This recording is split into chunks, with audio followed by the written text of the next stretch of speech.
तो देखें मेरे हाथ में क्या चीज देख रहे हैं आप? आपका हाथ खाली है सर? बिल्कुल खाली है। इसके ऊपर हम यहाँ पे ऐसे मैजिक करते हैं और ये देखें, ये खाली हाथ से मेरे से ये आपके सामने एक रुमाल निकला है। क्या बात है। और ये कौन से कलर का कपड़ा है जी मेरे हाथ में?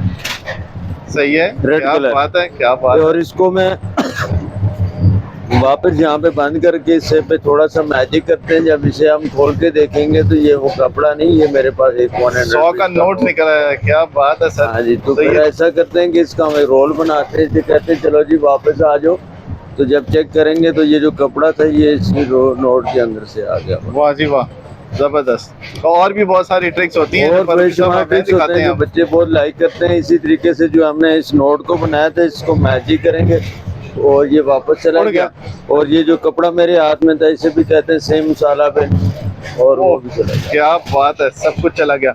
अब ये बताइएगा फारूकी साहब कि इस सफर के अंदर आपको बहुत सारे बच्चे जो मिलते हैं वो कितना एंजॉय करते हैं, कितनी मोहब्बत करते हैं आपसे? वो अपने पेरेंट्स को भूल जाते हैं अक्सर बच्चे, उनको छोड़ के हमारे पास होते हैं सारा दिन।